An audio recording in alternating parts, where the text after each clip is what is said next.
It all began with a sight nobody in Iron Hollow could explain.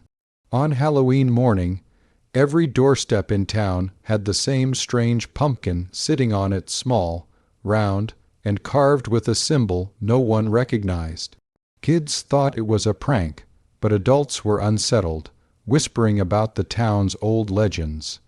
Avery Mendez stared at her pumpkin the longest. It felt wrong from the moment she saw it. When she picked it up, she felt it thump gently in her hands like a heartbeat. She froze, then she heard it, soft, breathy, chilling, a whisper that wasn't hers. "I've found you." She dropped the pumpkin instantly, stumbling back in fear. But the whisper didn't stop. It echoed through her mind, as if carried on the wind only she could hear. As the sun went down, Avery walked home with a strange heaviness following her. When she passed a street lamp, she saw it. A second shadow beneath her own. A tall, thin outline that didn't belong to her. When she stopped, it kept moving. Every instinct told her to run, but she couldn't. That night marked the moment Avery realized Halloween in Iron Hollow wasn't a celebration anymore. It was a warning. Nothing in Iron Hollow felt normal after that night.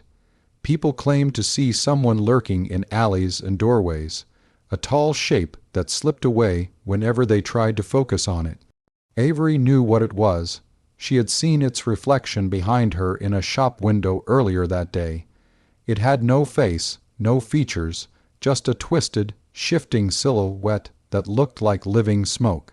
She tried to tell her best friend Liam, but he laughed it off as Halloween hysteria.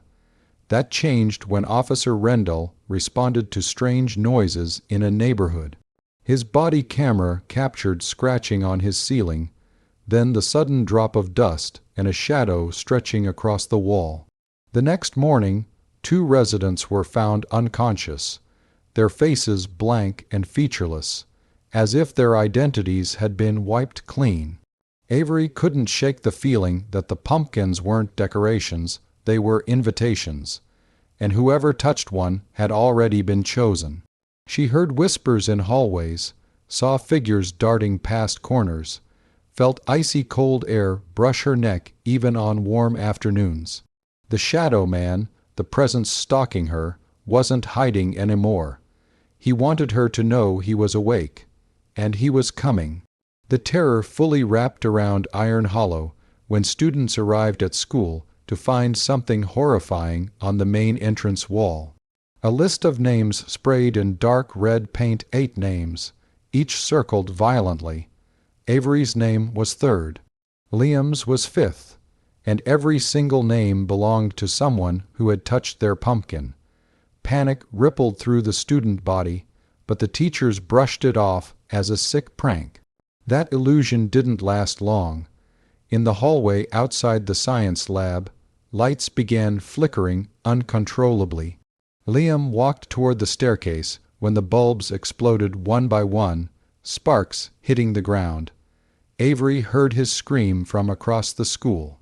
By the time she reached the hallway, he was gone. His backpack lay open, papers scattered, and a long smear marked the wall, like something had dragged him into the darkness. Security footage showed nothing but a sudden black blur swallowing him in seconds. Avery knew the truth now. The shadow man wasn't attacking at random. He had a list, he had a purpose, and he was claiming his chosen 8 one by one. Every survivor could feel it, an invisible countdown tightening around them. Whispers led them to the place everyone avoided, the old abandoned cornfield at the edge of Iron Hollow. Avery, desperate to find Liam, convinced 2 of the other circled students to search with her. As they stepped into the field, the air shifted, colder and heavier. The cornstalks rustled though there was no wind. Then they heard it. Voices, dozens of them, some crying, some begging, some calling their names. Avery froze when she recognized Liam's voice whispering from somewhere deep in the corn. They pushed forward until the stalks opened into a clearing. Carved into the ground was a giant version of the pumpkin symbol. etched so deep it looked burned into the soil. Avery felt the ground pulse beneath her feet. Suddenly, the temperature dropped and the fog thickened. The shadow man emerged from the haze, towering, his form flickering like dying firelight. His limbs stretched unnaturally, bending as if made of smoke. He lunged forward, reaching for Avery. Panic exploded inside her as she ran blindly, hearing the creature's low, rumbling growl behind her. One of the students tripped and screamed, but Avery didn't look back. They barely escaped the field alive, but left with the truth. Liam wasn't lost. He was trapped. Answers finally surfaced when Avery visited the Iron Hollow Museum, hoping for clues hidden in old town records. The curator recognized the pumpkin symbol instantly and froze. He unlocked a dusty archive box and revealed a chilling history long buried. In 1866, a cult known as the Hollow Circle performed forbidden rituals on Halloween night, worshipping the Shadow Man, an ancient entity they believed would grant them immortality. When the townspeople discovered the cult's activities, they burned their leader alive and banned all Halloween ceremonies for decades. But before dying, the leader cursed Iron Hollow, promising the Shadow Man would return every 50 years to harvest 8 souls. Those chosen would be marked through symbols carved on pumpkins. Avery realized the cycle had begun again, exactly 50 years since the last tragedy. She asked how to stop it, but the curator only shook his head. The Shadow Man can't be killed. He whispered. Only delayed. Midnight on Halloween would mark the final hour. If the master pumpkin tied to the ritual wasn't destroyed before then, every chosen name would be taken. Avery left with trembling hands, knowing she had less than 24 hours to stop something born from darkness itself. The last clue pointed them to the cursed farmhouse, once owned by the Hollow Circle. Overgrown vines wrapped around the broken walls, and shattered windows stared like empty eyes. Avery, along with 2 remaining marked students, stepped inside. The air smelled of damp decay, and the wooden floor groaned under every step.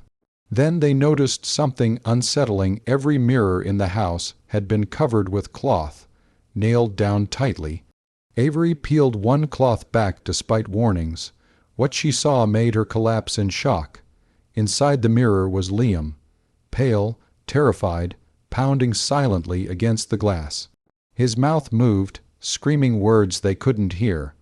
Behind him, dozens of other faces appeared, all trapped, all desperate. The Shadow Man wasn't killing them. He was collecting their souls in reflections. A sudden crack echoed through the house. The temperature dropped sharply as the Shadow Man materialized at the top of the staircase. His form stretched across the walls like living ink. The group fled through twisting hallways, mirrors shaking violently as trapped souls slammed against the glass. Avery realized every mirror was a prison, and the house was full of them. If they didn't escape, they would join the others forever. By Halloween night, the Shadow Man reached his full strength. The sky over Iron Hollow turned unnaturally dark, even though the moon was full. Wind howled like screams through the streets. Avery and the survivors watched in horror as shadows rose from the ground, crawling like living creatures across the pavement. The Shadow Man towered over the town, his eyes blazing orange like burning lanterns. One by one, he began claiming the marked victims. With each soul taken, his power surged.